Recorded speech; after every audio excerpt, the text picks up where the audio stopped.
Hello YouTubers, this is the Noobifier, and welcome to a short video about adding more immersion to your gaming. This simple video will quickly go into ways that gamers try to add to the experience, and it doesn't actually need to cost a lot. The best simulator in the world is real life, and then it goes down in immersion from there.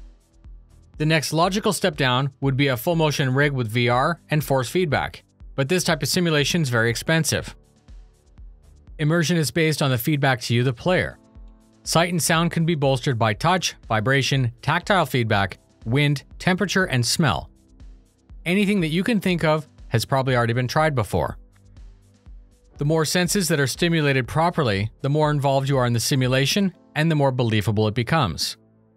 Someone suggested to me that I should add a fan to simulate the wind from driving or flying in an open cockpit. So if you were to take that idea to the next level, they do sell a speed-controlled fan kit that increases the wind speed based on your road speed. So now with wind out of the way, how do we improve the feel? The gear that I use incorporates haptic motors to provide feedback to shake your hands and feet. These translate the small bumps in the road when you're about to break traction and also work in conjunction with the main motor on the rim. The main motor can translate larger forces such as driving over rumble strips or coming into contact with a car or wall. The wheel tension is critical to let you know when you have or don't have traction, just like it would be in a real car. Locking up the brakes, inducing oversteer, or driving beyond the grip limit changes the feel that you get from the wheel. In-game, you already have great positional audio, but you can add bass transducers. A bass transducer or bass motor is an electromechanical device that provides haptic feedback, but on a much larger scale. They range in size and power and have been used in home theater, car stereo, and sim for quite some time. The principle is very simple. Sound from the game is sent through a low-pass filter, amplified, and then sent to the bass transducer just like you would with a subwoofer. When bolted secure, they can add another level of simulation, allowing you to feel the road in your seat. Engine vibration and the thump from changing gears result in an even more believable simulation.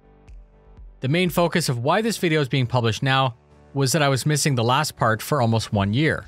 A shifter or handbrake isn't needed for many modern race cars, who rely on wheel-mounted paddles, plus the actual piece of equipment is pretty expensive. I've been driving without a shifter until this week. When I was trying to simulate, for example, driving a Ferrari F40 without an H-pattern shifter, I underestimated how much of an improvement that would make. So now that I have one and it's available, I find myself enjoying more than just modern cars, choosing to explore cars that specifically have a conventional shifter.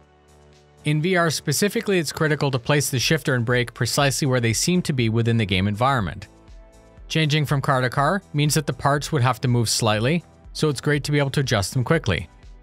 Drift and rally cars may have the brake mounted vertically on the dash instead of between the seats.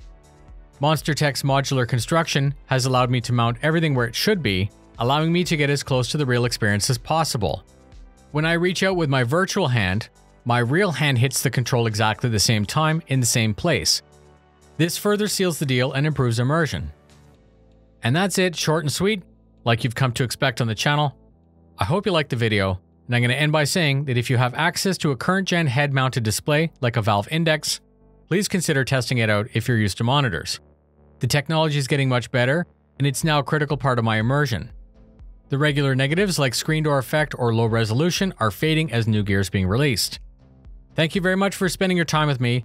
Ask any questions that you may have. Thank you to Monster Tech for continuing to design the gear that we need. Drive saucy.